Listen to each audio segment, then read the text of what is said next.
Hello friends, welcome to Ishi maths. आज हम लोग न्यू टॉपिक स्टार्ट करने जा रहे हैं, लीनियर अलजेब्रा। सीएसआर, नेट और गेट के पॉइंट ऑफ व्यू से देखें तो ये टॉपिक बहुत ज़्यादा इम्पोर्टेंट है। बहुत बहुत ज़्यादा इम्पोर्टेंट है। इससे 50 से 55 मार्क्स के क्वेश्चन बन जाते हैं। तो हम लोग इसे डिटेल्स में और अच्छे से पढ़ेंगे, ठीक है। तो इसको स्टार्ट करने से पहले हमें कुछ चीजें पता होनी चाहिए, like group, ring and field की थोड़ी बहुत नॉलेज होनी चाहिए। तो ग्रुप क्या होता है? A group consist of a set and a binary operation. कि एक बाइनरी ऑपरेशन हो हमारे पास, और ग्रुप क्या है? एक सेट। एक सेट के ऊपर अगर हम बाइनरी ऑपरेशन लगाएं, बाइनरी ऑपरेशन क्या होता है कि अगर हम कोई ऑपरेशन, कोई दो एलिमेंट है मेरे पास ए और बी, और हमारे पास ऑपरेशन स्टार है, तो क्या कह रहा है कि ए स्टार बी करने पर जो रिजल्टेंट सी आ रहा है वो सी यूनिक होना चाहिए। मतलब ए स्टार बी करके अलग अलग वैल्यू नहीं आनी चाहिए कि एक बार सी आ रहा है, एक और बार कर रहे हैं तो डी आ रहा है, ऐसा कुछ नहीं होना चाहिए। वो क्या आना चाहिए? यूनिक वैल्यू आनी चाहिए। तो वो क्या बोल रहा है कि एक group consist of a set and a binary operation. A group has following four axioms. कि अगर ग्रुप क्या है? जी स्टार, इससे हम लोग ग्रुप को डिनोट करते हैं, और ये स्टार क्या है? ये ऑपरेशन है। तो ये सेट इस ऑपरेशन के साथ तब ग्रुप बनाता है जब ये चार फॉलोइंग एक्सियम्स को सेटिस्फाई करता है। फर्स्ट क्या? Closure property. कि जब हम ए और बी के ऊपर ये बाइनरी ऑपरेशन स्टार ऑपरेट करते हैं तो जो रिजल्टेंट सी आता है, जैसे ए स्टार बी किया तो जो सी आया, ये सी हमारा, ये जो सेट हमने एस लिया है इस सेट में बिलोंग करना चाहिए, यानी कि इस सेट में क्लोज होना चाहिए, क्लोजर प्रॉपर्टी फुलफिल होनी चाहिए। सेकेंड क्या है कि अगर हम ए स्टार बी करते हैं और स्टार सी करते हैं तो इस ए स्टार बी को एक एलिमेंट लो, ठीक है, और इसको हम ऑपरेट करें सी पे, या फिर हम ए स्टार और फिर बी स्टार सी को एक एलिमेंट लो, इसको ऑपरेट करें तो वो दोनों क्या होने चाहिए? इक्वल होने चाहिए। आइडेंटिटी है कि अगर हम एक एलिमेंट लें उस सेट से और उसको किसी एलिमेंट से मल्टीप्लाई कराएं तो हमें वापस से क्या मिल जाना चाहिए? ए ही मिल जाना चाहिए। हमें वापस से क्या मिलना चाहिए? ए मिलना चाहिए। जैसे कि मान लो अगर तुम्हारे पास सेट ऑफ इंटीजर्स है, ठीक है, तो तुम थ्री में प्लस ऑपरेशन के अंडर में अगर हम थ्री में जीरो को ऐड कर दें तो क्या आएगा? फिर से थ्री मिल जाएगा। या फिर जीरो में थ्री ऐड कर दें तो क्या मिल जाएगा? थ्री मिल जाएगा। तो इसमें हम एक ऐसा एलिमेंट जीरो ऐड कर रहे हैं जिसको ऐड करने से वो उस नंबर में कोई फर्क नहीं पड़ता, वो हमें वापस वही नंबर आ जाता है। तो वही बोल रहा है ये कि अगर हम ए स्टार आई करें तो हमें क्या मिल जाना चाहिए? वापस से ए मिल जाना चाहिए। या आई स्टार ए करें तो भी हमें रिजल्टेंट ए मिलना चाहिए। फोर्थ प्रॉपर्टी बोलता है कि ग्रुप होने के लिए इनवर्स का होना इंपॉर्टेंट है। अगर ए बिलोंग कर रहा है जी में तो ए इनवर्स भी बिलोंग करेगा जी में, और ए इंटू ए इनवर्स आइडेंटिटी के इक्वल आना चाहिए। तो अगर कोई सेट इन चार प्रॉपर्टी को फुलफिल कर देता है तो उसे हम क्या बोलते हैं? ग्रुप बोलते हैं। अगर आपने ग्रुप नहीं पढ़ा है तो कोई बात नहीं, हम लोग आगे चलकर ग्रुप बहुत डिटेल में पढ़ेंगे। तो Z C, C plus, R plus, Q plus, ये सब क्या है? ये सब M J plus C star dot R star dot, ये सब ग्रुप के एग्जाम्पल्स हैं। नेक्स्ट देखो, रिंग। रिंग क्या बोलता है कि ग्रुप में क्या थी? एक बाइनरी ऑपरेशन था। ग्रुप किससे डिनोट करे थे हम लोग? जी स्टार से। ग्रुप जी स्टार, इसमें एक ही ऑपरेशन था स्टार। और रिंग में हमें क्या चाहिए? हमें दो ऑपरेशन चाहिए, यहाँ पे plus and dot. Plus and dot का मतलब ये नहीं है कि ये हमेशा एडिशन एंड मल्टीप्लीकेशन ही होगा। मल्टीप्लीकेशन एंड एडिशन इस ऑपरेशंस के नाम है। जैसे कि अगर ले लो तुम पी एन डेल्टा इंटरसेक्शन, ये भी एक रिंग फॉर्म कर देता है, लेकिन यहाँ पर एडिशन क्या है? साइमेट्रिक डिफरेंस एंड मल्टीप्लीकेशन क्या है? इंटरसेक्शन, है ना। तो एडिशन एंड मल्टीप्लीकेशन का जो ऑपरेशन है वो रिंग के जो रिंग है उसके अनुसार चेंज होता रहेगा, ठीक है। तो इसका नाम है एडिशन एंड मल्टीप्लिकेशन। इसका मतलब हमेशा ये नहीं है कि ये एडिशन ऐसे वाला एडिशन और ऐसे वाला मल्टीप्लिकेशन नहीं होगा। क्लियर? तो देखो, आर प्लस डॉट एक अलजेब्राइक स्ट्रक्चर है। तो हम आर को रिंग कब कहेंगे? जब वो ग्रुप होने की सारी प्रॉपर्टी तो सेटिस्फाई करता ही होगा, उसके साथ कुछ एक्सटर्नल प्रॉपर्टीज आ रही हैं कि आर प्लस कैसा होना चाहिए? अबेलियन ग्रुप होना चाहिए, आर डॉट सेमी ग्रुप होना चाहिए, और इसके पास ये रिंग है इसीलिए इसके पास डिस्ट्रीब्यूटिव लॉ होना चाहिए। क्या होना चाहिए? Distributive law. कि अगर हम ए डॉट बी प्लस सी करें तो ये डिस्ट्रीब्यूट हो जाए ए बी प्लस ए सी में, और ए प्लस बी डॉट सी करें तो ये डिस्ट्रीब्यूट हो जाए ए सी प्लस बी में। इसे हम बोलते हैं लेफ्ट डिस्ट्रीब्यूटिव और इसे हम बोलते हैं राइट डिस्ट्रीब्यूटिव। क्लियर? हम लोग रिंग ऑलरेडी पढ़ चुके हैं और उसकी प्लेलिस्ट कंप्लीट भी हो चुकी है। नेक्स्ट देखो, डिवीजन रिंग। हमने क्या पढ़ा था डिवीजन रिंग में? कि अ रिंग एक ऐसा रिंग जिसका हर नॉन जीरो एलिमेंट क्या हो? यूनिट हो। हर नॉन जीरो एलिमेंट अगर किसी रिंग का यूनिट है तो वो क्या है? Division ring. A ring are with unity, मतलब रिंग कैसा होना चाहिए? विथ यूनिटी, और एवरी एलिमेंट उसके क्या होनी चाहिए? यानी कि यूनिटी का सेट क्या होना चाहिए? Are star. आर स्टार का मतलब क्या होता है? R minus singleton zero. कि आर से हम क्या करते हैं? जीरो बाहर कर देते हैं, तो इसको हम क्या डिनोट करते हैं? R star. तो रिंग विथ यूनिटी होना चाहिए और उसका हर एलिमेंट यूनिट होना चाहिए, हर नॉन जीरो एलिमेंट यूनिट होने चाहिए, तो उसे हम क्या कहेंगे? Division ring. तो R plus Q plus C plus dot, and देखो ये ring R equal to matrix है ई ए, जिसका हर एलिमेंट क्या है? ए, और ए बिलोंग कर रहा है आर से, ये भी स्क्यू फील्ड बनाता है, और आर इक्वल टू 0, 2, 4, 6, 8 ये भी स्क्यू फील्ड बनाता है। तो देखो ये था हमारा डिवीजन रिंग। नेक्स्ट देखो फील्ड। फील्ड क्या होती है? डिवीजन रिंग में एक ही कंडीशन थी कि आर विथ यूनिटी होना चाहिए और हर नॉन जीरो एलिमेंट यूनिट होनी चाहिए, और फील्ड के साथ एक और कंडीशन ऐड हो जाती है कि वो कॉम्यूटेटिव भी होना चाहिए, ठीक है। वो कॉम्यूटेटिव भी होना चाहिए, यानी कि फील्ड का सीआरयू होना कंपलसरी है। सीआरयू क्या कहते हैं फील्ड को? कि a commutative division ring is called field. और डिवीजन रिंग में क्या था? यूनिटी भी था, तो हम क्या बोल सकते हैं कि a commutative ring with unity in which every non-zero element is unit, then this ring is filled. A commutative division ring is called filled, or every non-zero unit element is unit, then a commutative ring is called filled. ये भी बोल सकते हो। इसका example क्या हो गया?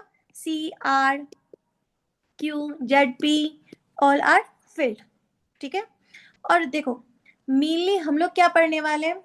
हम लोग रिंग थ्योरी ऑलरेडी पढ़ चुके हैं, फील्ड और ग्रुप हम लोग अच्छे से पढ़ेंगे, और अभी हम लोग क्या मेनली स्टार्ट करने वाले हैं? Linear algebra. और लीनियर अलजेब्रा में क्या होता है? Vector space. जब हमने रिंग पढ़ा था तो वहां हमने पढ़ा था फाइनाइट फील्ड एक्सटेंशन, और उसमें हमने कहा था कि फील्ड एक्सटेंशन में जो ये नोटेशन है के ओवर एफ और के ओवर एफ, ये दोनों क्या होते हैं? सेम होते हैं। तो इसमें जो ये एफ था और ये के था, ये क्या था? ये दोनों फील्ड और सब फील्ड ही तो थे, है ना। ये दोनों फील्ड और सब फील्ड थे, और ये दोनों मिलकर क्या बना रहे थे? फील्ड एक्सटेंशन बना रहे थे, या इन जनरल बोलो वेक्टर स्पेस बना रहे थे, राइट। तो ये वेक्टर स्पेस पढ़ने के लिए हम लोग मेनली इन्हीं चारों फील्ड का यूज करेंगे। पूरी लीनियर अलजेब्रा में मेनली इन्हीं चारों फील्ड का यूज होगा, और उसमें सबसे ज्यादा यूज इन तीनों फील्ड का होगा, ठीक है। जेड पी का थोड़ा बहुत कहीं कहीं हो जाएगा, ठीक है। तो क्यू, आर एंड सी, इनके ऊपर मेनली हमें पूरी लीनियर अलजेब्रा पढ़नी है। क्लियर? तो हमने ऊपर ही पढ़ लिया कि बाइनरी ऑपरेशन क्या होता है, कि अगर स्टार को हम बाइनरी ऑपरेशन कब कहेंगे, जब हम कोई दो एलिमेंट लें किसी सेट से, तो उनके ऊपर अगर हम स्टार ऑपरेशन ऑपरेट कर रहे हैं, तो वो ऑपरेट होने के बाद इनका जो रिजल्टेंट सी आएगा वो सी ए में ही बिलोंग करना चाहिए, यानी कि क्लोजर प्रॉपर्टी सेटिस्फाई करनी चाहिए। और वो कैसी होनी चाहिए, ये सी कैसा होना चाहिए, यूनिक होना चाहिए। यानी ये नहीं होना चाहिए कि ए स्टार बी के लिए हमें बहुत सारी अलग अलग वैल्यू मिल जाए। ए स्टार बी के लिए सी आना चाहिए और वो सी ए में बिलोंग करना चाहिए, प्लस वो सी कैसा होना चाहिए, यूनिक होना चाहिए। तो क्या है कि an operation star is said to be an internal composition of A if for all AB belongs to A star B belongs to A is unique। Example देख लो, अगर हमारे पास ऑपरेशन डिफाइन ऐसे है कि ए star B equal to C है, और सी कैसा है, at least 5 more than A plus B, कि ए प्लस बी की जो भी वैल्यू आएगी सी उससे 5 ज्यादा होगा, ठीक है। तो हम, और क्या यहाँ पे देखो वर्ड एटलीस्ट, तो देखो ए इक्वल टू 1 ले लो, बी इक्वल टू 2 ले लो, तो ए प्लस बी करेंगे तो क्या आएगा 3, और 3 से सी कैसा होना चाहिए, सी कैसा होना चाहिए, 3 से 5 ज्यादा, 5 प्लस 3 दैट इज 8। लेकिन यहाँ पे क्या बोला है, where C is at least 5 more than A plus B, यानी कि कम से कम 5 ज्यादा होना चाहिए। लेकिन ये नहीं बोला कि सिर्फ 5 ज्यादा ही होना चाहिए, बोला कम से कम 5 ज्यादा होना चाहिए, यानी कि 5 से ज्यादा भी हो सकते हैं। तो देखो 8 हो सकता है, 9 भी हो सकता है क्योंकि ये at least 5 more than A plus B तो है, 10 भी हो सकता है क्योंकि वो A plus B at least 5 more than है, एंड सो ऑन, कुछ भी हो सकता है इससे आगे का नंबर। तो देखो ये यूनिक तो नहीं हुआ, ये जो सी है ये यूनिक तो नहीं है ना, तो ये क्या हो गया, बाइनरी ऑपरेशन नहीं है। सिमिलरली सेकंड एग्जांपल देखो, अगर ए स्टार बी है इक्वल टू सी है, और सी कैसे डिफाइन किया है कि minimum of A B, minimum of A B minus 1, तो ये इंटरनल कॉम्पोजिशन बनेगा या नहीं बनेगा। अगर हम ए को 1 ले लें, बी को 2 ले लें, तो मिनिमम ऑफ 1 2 माइनस 1, तो मिनिमम ऑफ 1 2 क्या आएगा 1, और 1 माइनस 1 क्या हो जाएगा 0।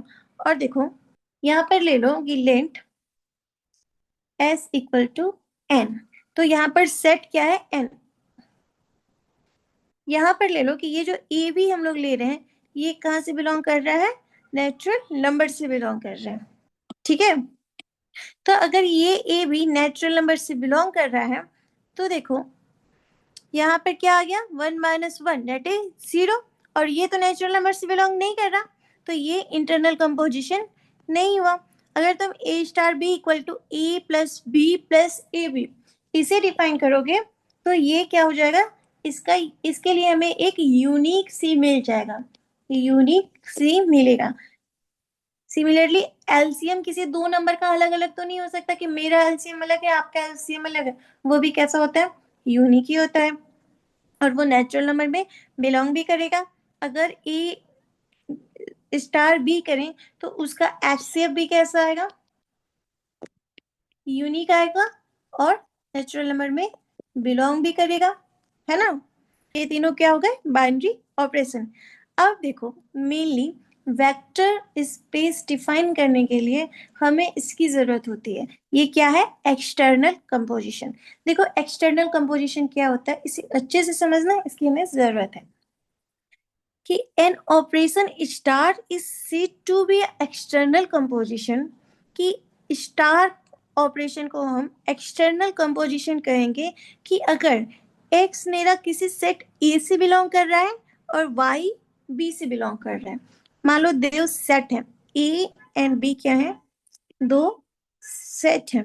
तो ए एक्स मेरा ए से बिलोंग कर रहा है और वाई बी से बिलोंग कर रहा है, तो जब हम x और y पर ऑपरेशन स्टार लगाएंगे तो जो भी रिजल्ट आएगा C वो या तो A में बिलोंग करना चाहिए, ऑलवेज ऑलवेज मतलब हम उस दोनों सेट से कोई भी एलिमेंट लेते हैं तो उसका रिजल्टेंट ऑलवेज सेट ए में बिलोंग करना चाहिए या ऑलवेज सेट बी में बिलोंग करना चाहिए। यानी कि दो सेट से हम नंबर उठा रहे हैं, दो डिफरेंट सेट से हम नंबर उठा रहे हैं, तो उनको ऑपरेट करने के बाद जो नंबर आ रहा है वो उन दोनों में से किसी एक सेट पे ही ऑलवेज बिलोंग करेगा। तो हम उसे क्या बोलेंगे? External composition. एग्जाम्पल के लिए समझो कि मान लो ए है आर प्लस, ठीक है, तो ये रियल लाइन है और ये क्या हो गया? R plus. और बी सेट क्या है? आर माइनस, और ये क्या हो गया? R minus. इस दोनों में जीरो नहीं है ना? तो अब देखो, हम ऑपरेशन ले रहे हैं multiplication, A dot B operation हम ले रहे हैं। एक्स बिलोंग कर रहा है ए से, वाई बिलोंग कर रहा है बी से, ठीक है। तो देखो, तुम आर प्लस से कोई भी एलिमेंट को उठाओगे, कोई भी एलिमेंट को उठाओगी एक्स, तो ये कैसा आएगा? ऑलवेज पॉजिटिव आएगा, है ना। और आर माइनस से कोई भी एलिमेंट को उठाओगे तो वो कैसा आएगा? वो ऑलवेज नेगेटिव आएगा। और इनके बीच में क्या ऑपरेशन डिफाइन है? मल्टीप्लीकेशन। तो प्लस इंटू, मतलब कि एक एलिमेंट प्लस और दूसरा माइनस हो तो उन दोनों को मल्टीप्लाई करोगे तो ऑलवेज जो रिजल्टेंट सी आएगा वो कैसा आएगा? वो ऑलवेज माइनस में आएगा ना। मान लो तुमने यहाँ से 5 उठाया, 5 उठाया कहाँ से? आर प्लस से, ठीक है।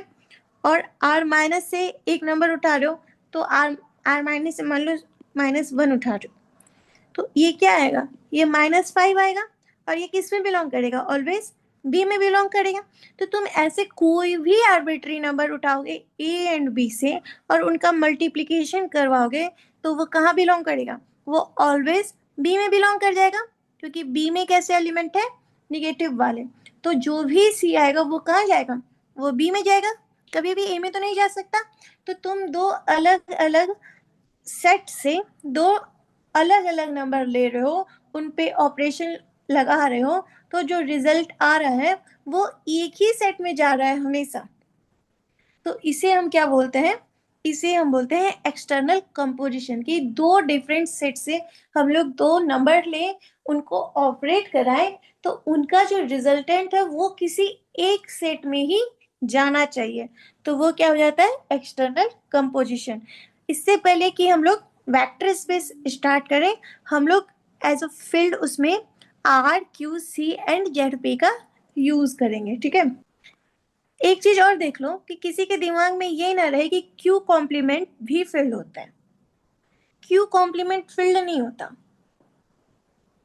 ठीक है। क्यू कॉम्प्लीमेंट ग्रुप भी नहीं होता, क्योंकि ये देखो, ये क्लोजर प्रॉपर्टी को सेटिस्फाई नहीं करता।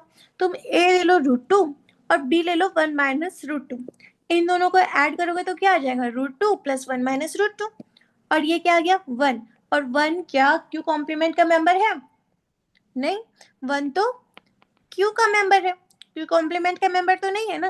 तो क्लोजर प्रॉपर्टीज में क्या हो गई? फेल हो गई। तो क्यू कॉम्प्लीमेंट यानी कि सेट ऑफ इरेशनल्स फील्ड नहीं होते हैं। तो field R Q C Z P Q √p, ये सब फील्ड होते हैं हमारे। ये सब हम लोग फील्ड एक्सटेंशन में डिटेल में पढ़ेंगे। अब हम लोग डिफाइन करेंगे वेक्टर स्पेस। वेक्टर स्पेस क्या होता है? Let V plus is an abelian group। देखो, फर्स्ट ही क्या आ गया? V plus abelian group है। तो हमें पता होना चाहिए कि abelian group क्या होता है। जो ग्रुप कॉम्यूटेटिव प्रॉपर्टी को भी सेटिस्फाई करता है उसे क्या बोलते हैं हम लोग? abelian group। तो V plus क्या है? abelian group है।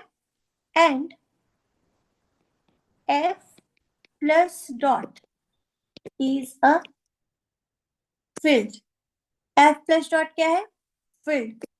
और फील्ड की डिफिनेशन क्या थी?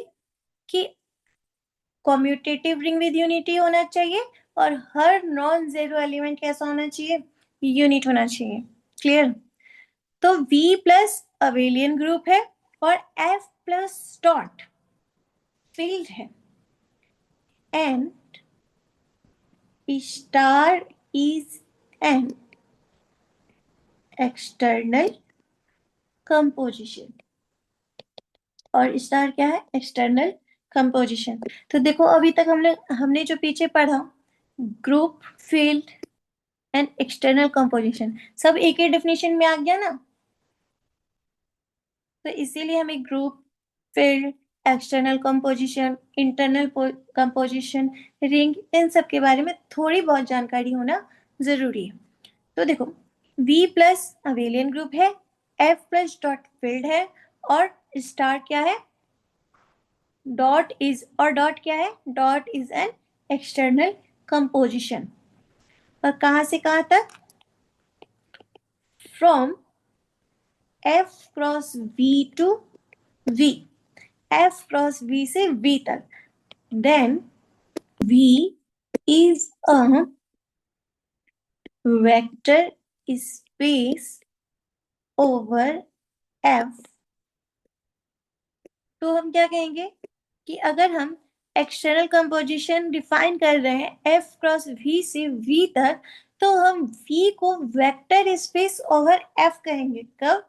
जब ये कुछ प्रॉपर्टीज को सेटिस्फाई करता।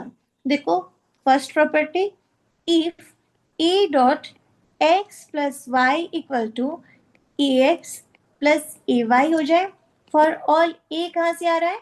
a, मतलब जितने भी स्केलर्स आते हैं वो f से आते हैं, और ये जो x y है वेक्टर्स, ये वेक्टर्स v से आते हैं। ठीक है? For all x y belongs to v। Second property क्या कहती है कि a plus V dot X, ये A X plus B X के इक्वल आना चाहिए। For all A B belongs to F, for all X belongs to V. Third property क्या है कि A dot B into X, तो ये क्या आएगा? A dot B dot X for all A dot A, for all A B belongs to F, and for all X belongs to V. And fourth property है कि one into X करें तो क्या होगा? X, for all X belongs to V, where one कहां से belong कर रहा है? एफ से। Clear?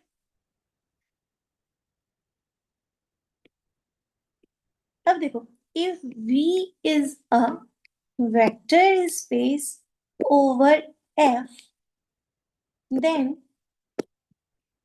we write it as V over F। हम वेक्टर स्पेस के लिए ये नोटेशन यूज करेंगे, V over F। तो देखो चार प्रॉपर्टी क्या हुआ है कि अगर A dot X plus Y है तो ये A X plus A Y के इक्वल होना चाहिए। A plus B dot X है तो ये A X plus B X के इक्वल होना चाहिए, जहां ए बी एफ से आ रहा है और एक्स वी से। Similarly A dot V dot X equal to A dot B dot X के इक्वल होना चाहिए, और यूनिटी होनी चाहिए कि वन इंटू एक्स, ये क्या है? Unity. One into X equal to X आना चाहिए।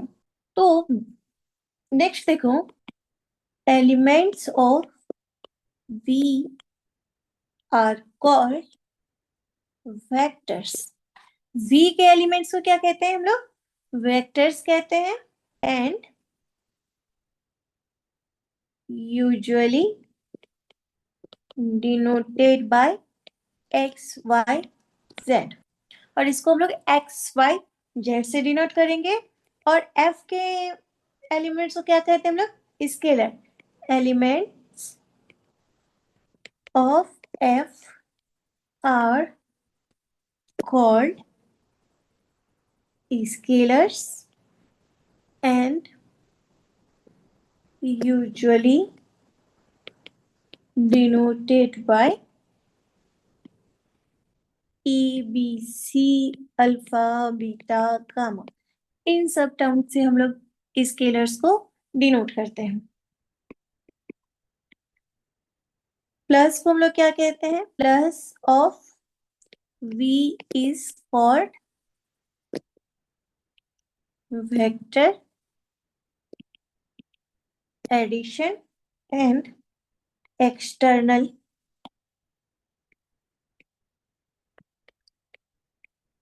composition dot is called scalar multiplication. ये जो एक्सटर्नल कंपोजिशन डॉट है इसे हम क्या बोलते हैं, स्केलर मल्टीप्लीकेशन, एंड प्लस को हम बोलते हैं वेक्टर एडिशन। नेक्स्ट देखो, zero of v is called zero vector. v के जीरो को हम क्या बोलते हैं, zero vector. That is if v of f is a vector space, अगर v और f क्या है, वेक्टर स्पेस है, तो वेक्टर स्पेस है तो जीरो बिलोंग करेगा, zero belongs to v of f, क्योंकि वेक्टर स्पेस होने के लिए पहली कंडीशन क्या थी कि v प्लस अबेलियन ग्रुप होना चाहिए, v प्लस अबेलियन ग्रुप होना चाहिए, तो एडिटिव ग्रुप में जीरो बिलोंग करता है, तो vector space v over f जो वेक्टर स्पेस बना रहा है उसके पास जीरो होगा, तो ऑलवेज जीरो बिलोंग करेगा किसी वेक्टर स्पेस से, तो ये क्या हो गया, जीरो वेक्टर एग्जिस्टेंस। इसे हम क्या बोलते हैं, जीरो वेक्टर एग्जिस्टेंस, कि जीरो ऑफ v को हम बोलते हैं जीरो वेक्टर, और that is v of f is a vector space, then definitely zero vector space में बिलोंग करेगा ही करेगा, जीरो बिलोंग करेगा vf में, और इसे हम क्या बोलेंगे, जीरो वेक्टर एग्जिस्टेंस। देखो इसके लिए हिंट देख लो कि इफ v बिलोंग कर रहा है v ऑफ f में, देन माइनस वन इंटू भी बिलोंग करेगा v ऑफ f में, क्योंकि देखो ये यहाँ पे वन इंटू वी लिख सकते हैं ना, और यहाँ पे माइनस, ये कहाँ से आ रहा है, ये फील्ड से आ रहा है, अगर फील्ड में माइनस वन है तो इसका इनवर्स वन भी होगा, है ना, फील्ड में हर एलिमेंट क्या होता है, यूनिट होता है, यानी कि हर एलिमेंट का इनवर्स एग्जिस्ट करता है, तो अगर v बिलोंग कर रहा है v वेक्टर स्पेस में, तो माइनस वी भी बिलोंग करेगा वेक्टर स्पेस में, इतना तो क्लियर है, because scalar multiplication is closure property of VF, कि स्केलर मल्टीप्लिकेशन क्या है, क्लोजर प्रॉपर्टी है, दैट इज अगर हम v लें और v में v से कोई एलिमेंट v लें और इसमें ऐड करें माइनस v, तो ये क्या हो जाएगा, जीरो, और ये ऑलवेज बिलोंग करेगा किससे, v ऑफ f से, क्लियर, तो जीरो ऑलवेज बिलोंग करेगा वेक्टर स्पेस से। अब कुछ बेसिक प्रॉपर्टीज देख लो,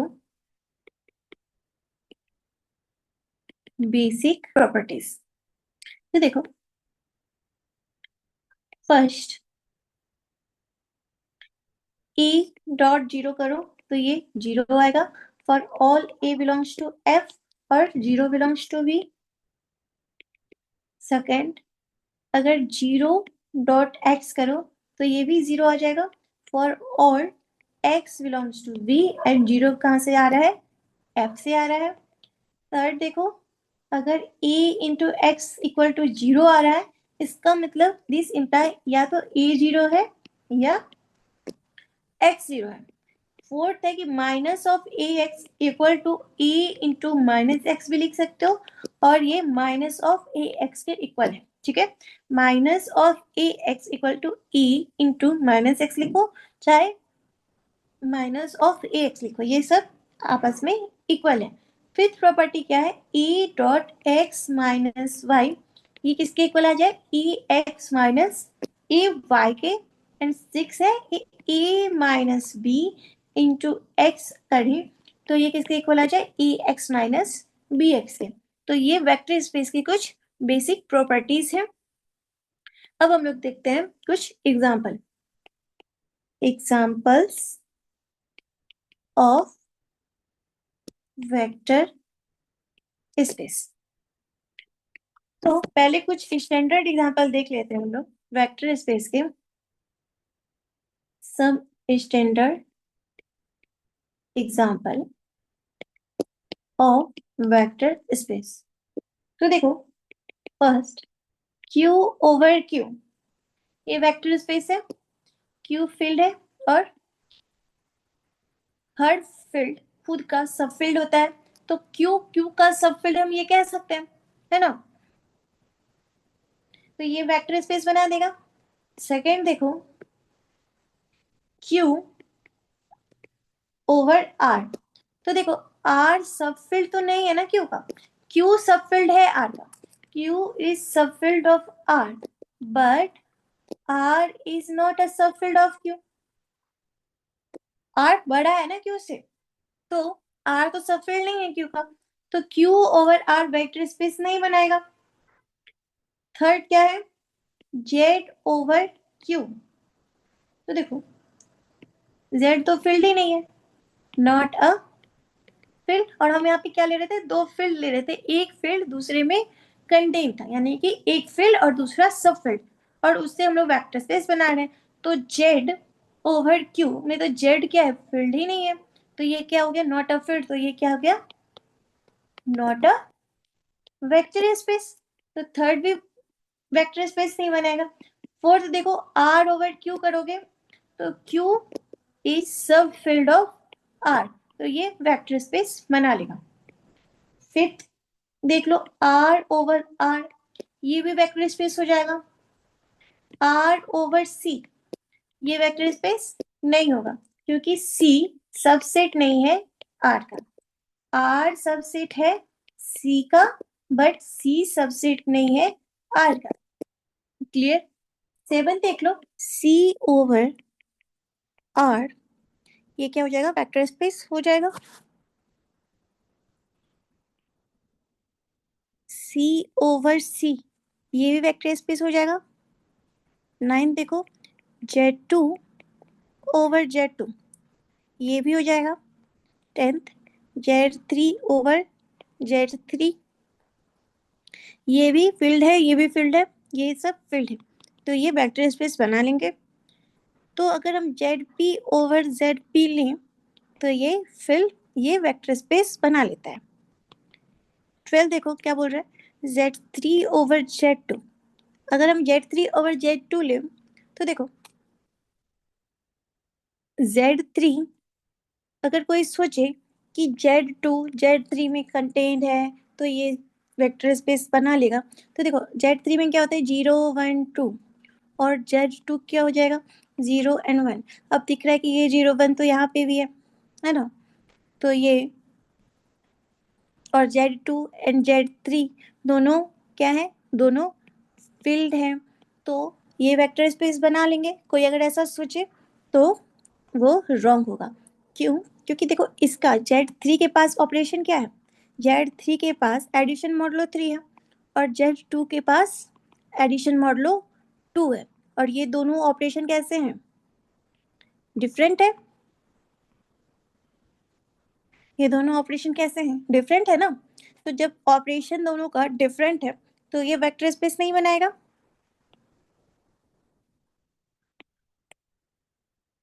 operation is different,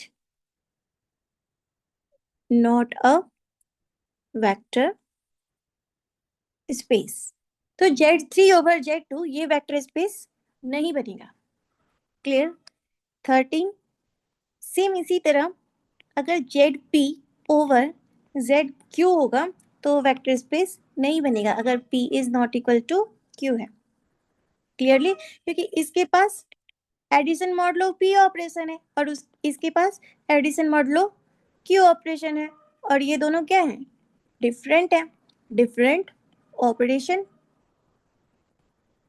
hence not a vector space.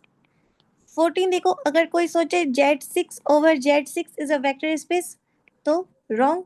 क्यों, तो ये भी वेक्टर स्पेस नहीं बनेगा, क्योंकि 6 इज नॉट प्राइम, 6 प्राइम नहीं होता तो 6 फील्ड, Z6 फील्ड नहीं बनेगा, सो Z6 is not a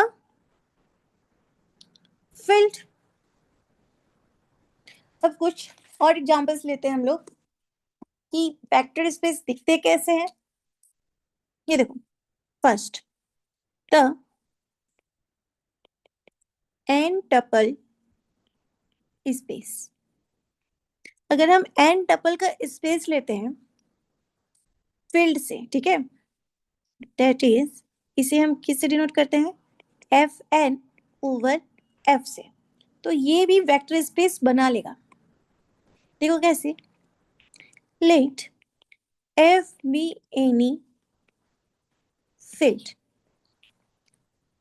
and V be the set of all n tuples alpha equal to x1 x2 xn of scalar xi in f। देखो क्या है कि f field है और v क्या है, set of all n tuples. अगर हम v से एक एलिमेंट लेते हैं अल्फा, ठीक है, तो वो कैसा दिखेगा, x1 x2 xn of scalars, और स्केलर्स कहाँ से आ रहे हैं, ये f से, scalars xi in f। And हम सेकेंड एलिमेंट ले लेते हैं बीटा, तो ये क्या है, B y1 y2 yn with yi in f।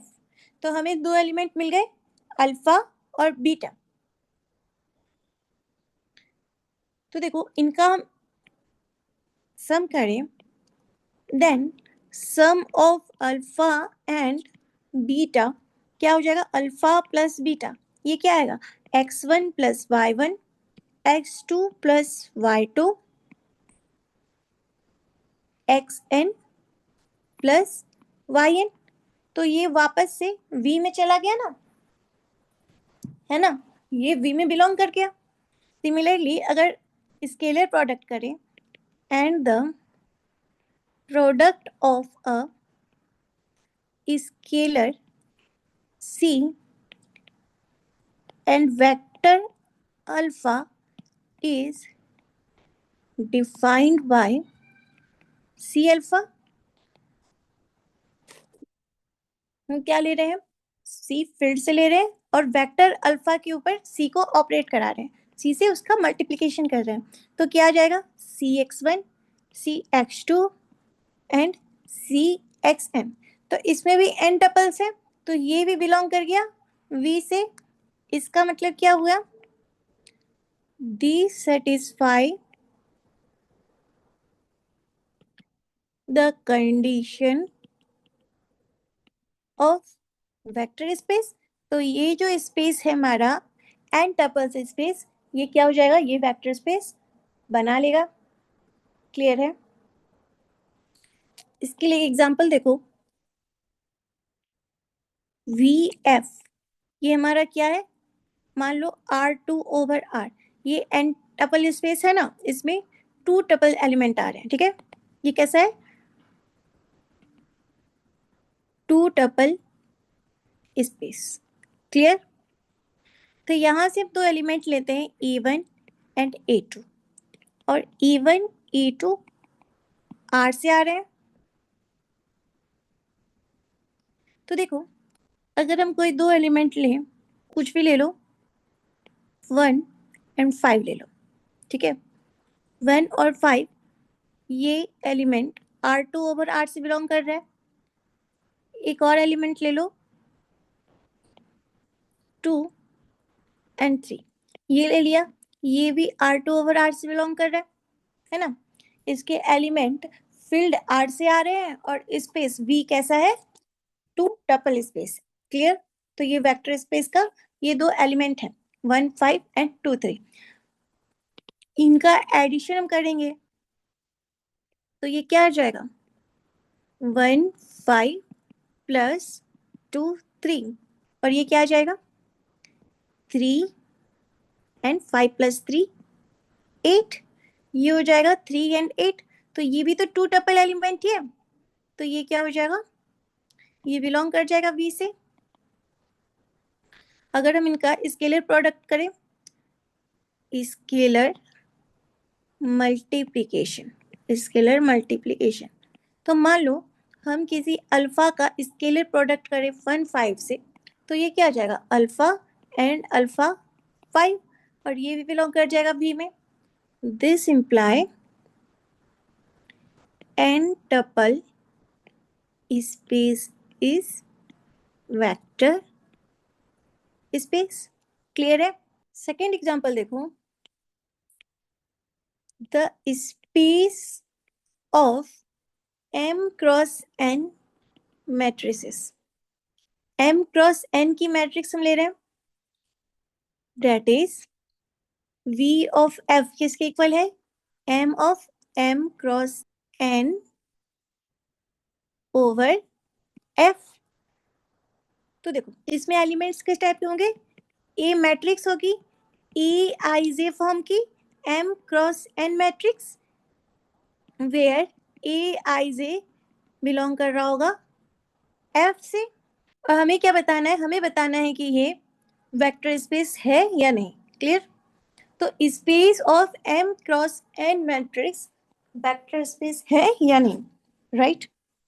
तो देखो, let F be a field, F field है, और एम एन क्या है, M N are positive integers, M N positive integers है। तो एफ एम क्रॉस एन ये क्या है, set of all, set of all, यहाँ लिखो space of M cross N matrix, और इसको हम एफ एम क्रॉस एन बोलेंगे, राइट? तो ये क्या हो जाएगा, set of all M cross N matrices over field F, set of all m cross n matrices over the field F। Clear? तो अब हमें क्या करना है, दो मैट्रिक्स का सम करना है और एक स्केलर प्रोडक्ट दिखाना है। The sum of two vectors A and B in F m cross n is, ये क्या आ जाएगा, A plus B I J equal to E I J plus B I J. जैसे मान लो कोई मैट्रिक्स लिया तुमने एक्स वाई जेड डब्ल्यू, ये बिलोंग कर रहा है वी से, बिलोंग्स टू बी। एक और एलिमेंट ले लेते हैं ए बी सी डी। अब हमें क्या करना है, इनका एडिशन करना है, क्या आ जाएगा, X plus A Y plus B Z plus C and W plus D. ये भी तो मैट्रिक्स है ना एम क्रॉस एन का, ये भी तो मैट्रिक्स स्पेस में बिलोंग करेगा, तो ये भी वी में बिलोंग कर जाएगा। तो ये with respect to addition close है। नेक्स्ट देखो, अब हमें क्या करना है, product, the product of a scalar C and the matrix A is defined by C of A I J equal to C A I J। A क्या है, x Y, इसको बोलो A, इसको बोलो P। तो A क्या है, x Y Z W, ठीक है? तो देखो अगर हम एक्स वाई जेड डब्ल्यू का स्केलर प्रोडक्ट करेंगे किसी सी के साथ, तो ये क्या आ जाएगा, C X C Y C Z C W.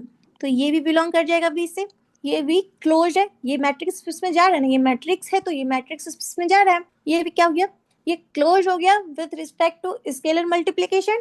तो ये क्या बोलेंगे, this space is vector space. तो अभी तक हमने दो एग्जांपल देखे, N tuple space, second space of m cross n matrices. Next देखो, the space of functions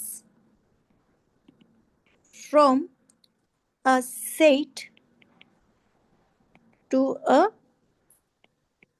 field। कौन सा स्पेस ले रहे हैं हम? फंक्शन का एक सेट से एक फील्ड के ऊपर स्पेस ले रहे हैं। तो ये कैसे डिफाइन होगा? F of F is equal to function from F to F. इसे हम फंक्शन स्पेस भी बोलते हैं, फंक्शन स्पेस। ठीक है, तो देखो हमें दिखाना है कि ये वेक्टर स्पेस है या नहीं। Linked F be any field and let S be any non-empty set।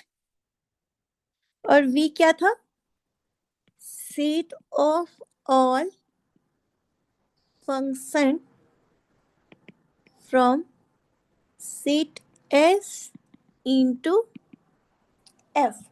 Set of all function from S into F। तो हमें क्या दिखाना है? एडिशन, है ना। Then the sum of two vectors F and Z in V is vectors f plus G. सब अगर हम दो फंक्शन ले ले f एंड g, तो इनका सम क्या हो जाएगा? f plus G, that is function from s into f। ये क्या हो जाएगा? f plus G of s equal to ये क्या हो जाएगा? F S plus G S. And इसका हम स्केलर प्रोडक्ट करें for product of scalar c and function f। ये क्या हो जाएगा? c f of s is equal to c of F S. अब देखो F S plus G S करो या G S plus F S करो, दोनों एक ही बात है ना। तो ये कॉम्यूटेटिव है, कॉम्यूटेटिव। नेक्स्ट देखो, अगर F S plus G S plus H S करें तो ये एफ एस प्लस जी एक्स प्लस एच एस के इक्वल हो जाएगा। दो फंक्शन को ऐड करके उसे एक तीसरे फंक्शन से ऐड करेंगे या पहले दो फंक्शन को ऐड करके फिर तीसरे फंक्शन से ऐड करें तो दोनों में कोई डिफरेंस नहीं आएगा रिजल्ट में। तो ये एसोसिएटिव भी हो गया। और देखो, the unique zero vector is the zero function. Zero के लिए हम जीरो फंक्शन ले सकते हैं, है ना। इसका क्या मतलब है? Which assign to each element of S the scalar zero in F. ये जीरो वेक्टर क्या कर रहा है?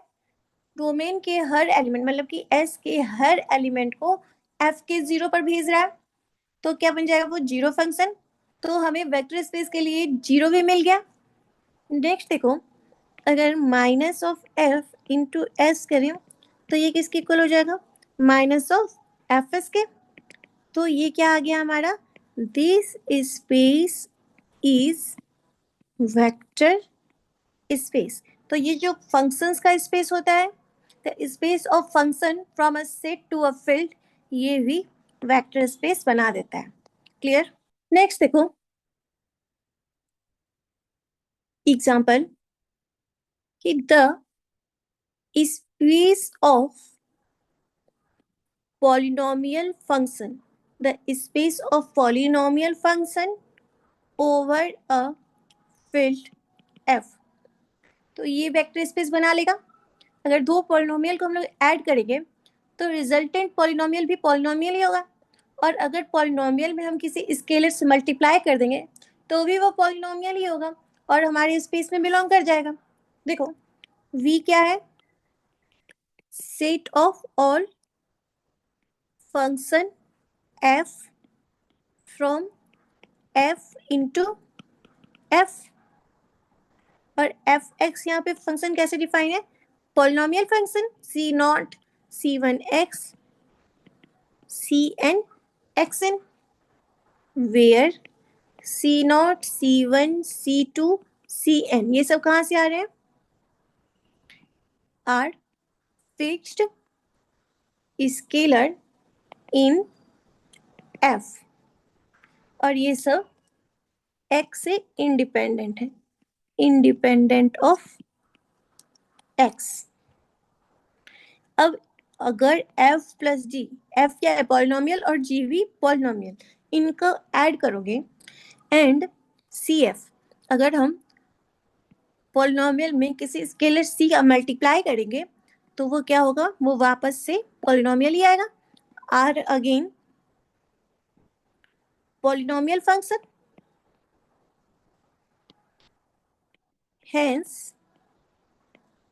this space is vector space। Clear, कि पॉलिनोमियल स्पेस लेंगे हम तो वो भी वेक्टर स्पेस बना लेता है। नेक्स्ट एग्जांपल देखो, सीक्वेंस स्पेस। सीक्वेंस स्पेस में v ऑफ f कैसे डिफाइन है, सीक्वेंस है एक्स एन, और एक्स एन सीक्वेंस कहां से आ रही है, फील्ड से आ रही है। क्लियर, तो देखो अगर हम एक एग्जांपल लेते हैं इसमें, फॉर एग्जांपल एन ले लो, एंड एन में देखो 1 2 3 4 5 ऐसे सीक्वेंस है ये, और सेकेंड ले लो √n ले लेते हैं, ठीक है। तो ये क्या आ जाएगा, √1 √2 √3 √4 एंड सो ऑन। क्लियर, तो इसमें ये और ये जो एलिमेंट्स है ये सब क्या है, ये स्केलर्स है और फील्ड से आ रहे हैं, है ना। तो इसमें वेक्टर एडिशन करोगे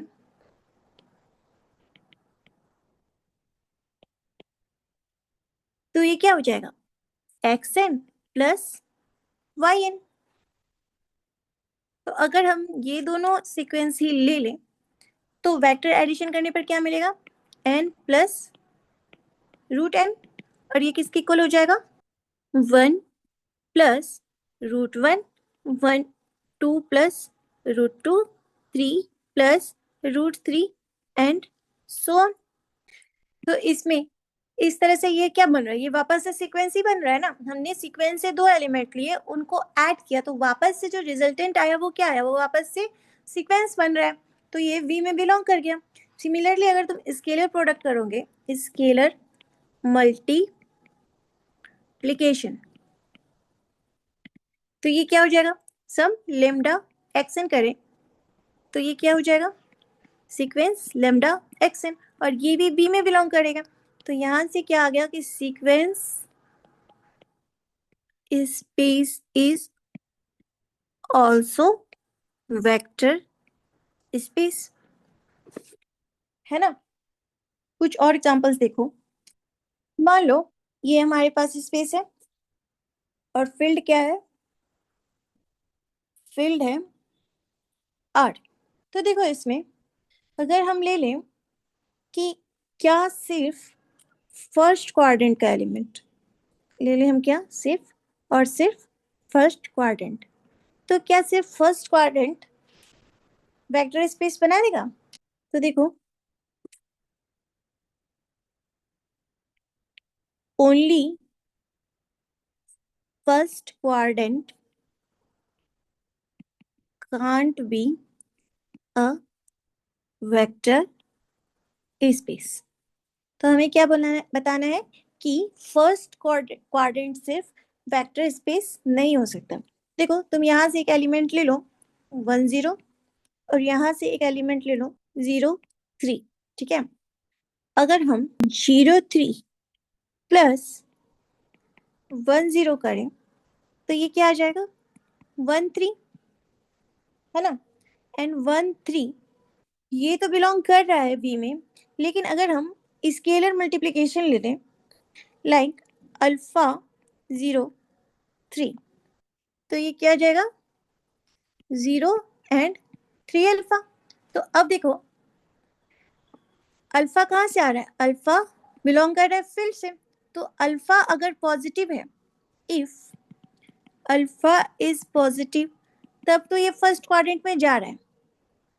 ठीक है, लेकिन अगर अल्फा निगेटिव हो जाए, इफ अल्फा इज निगेटिव, तब तो ये फर्स्ट क्वाड्रेंट में नहीं जा रहा है, does not belongs to first quadrant, है ना। अल्फा अगर निगेटिव हो जाए तो ये कहाँ जा रहा है 0 and something पे। तो ये तो फर्स्ट क्वाड्रेंट का मेंबर नहीं हुआ। तो यहां से क्या बोलेंगे हम लोग कि स्केलर मल्टीप्लिकेशन प्रॉपर्टी फेल्स। तो only first quadrant can't be vector space। ठीक है, क्लियर।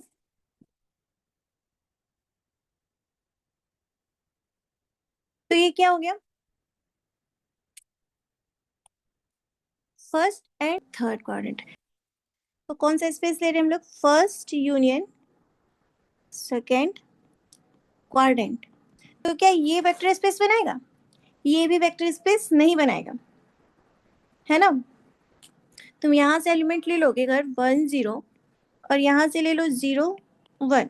ठीक है, और अगर हम इसका स्केलर मल्टीप्लीकेशन करा दें -1 1 0 प्लस 0 1, तो ये क्या हो जाएगा -1 and 1। और ये -1 into 1 यानी क्या है कि x negative and y positive. ये किस में जा रहा है, ये थर्ड क्वाड्रेंट। ये किस में जा रहा है, ये सेकेंड क्वाड्रेंट में जा रहा है। और हमने किसका यूनियन लिया, 1 यूनियन 3rd क्वाड्रेंट, और रिजल्टेंट कहाँ गया, सेकेंड क्वाड्रेंट में चला गया। तो यहाँ से क्या आ गया, क्लोजर प्रॉपर्टी फेल्स। तो first union 3rd quadrant can't be a vector space, है ना। नेक्स्ट एग्जांपल देखो, अगर हम लोग फर्स्ट सेकेंड थर्ड ये तीनों स्पेस ले लेंगे, तो ये भी first union second union 3rd quadrant भी is also not a vector। पर अगर हम लोग चारों क्वाड्रेंट ले लें तब ये वेक्टर स्पेस बना देगा। It is a vector space, क्योंकि इसमें से कहीं से भी हम कोई भी पॉइंट लेंगे और ऐड करेंगे तो इन चारों में से किसी न किसी क्वाड्रेंट पर जाएगा, और मल्टीप्लिकेशन करेंगे तो भी इसी में रहने वाला है। तो ये जो स्पेस बनेगा X Y plane is a vector space, ये वेक्टर स्पेस हो जाएगा। तो अगर हम फर्स्ट क्वाड्रेंट लें, फर्स्ट यूनियन 3rd क्वाड्रेंट लें, या कोई 3 क्वाड्रेंट लें, तो ये सब वेक्टर स्पेस नहीं बनाते हैं। Complete X Y space vector space बना लेगा। ठीक है, तो आज के लिए बस इतना ही करते हैं। किसी को कोई डाउट हो तो कमेंट सेक्शन में पूछ सकता है। कल हम लोग वेक्टर सब स्पेस पढ़ेंगे। और आप सभी को दशहरे की बहुत बहुत बधाई। Happy Dussehra and thank you.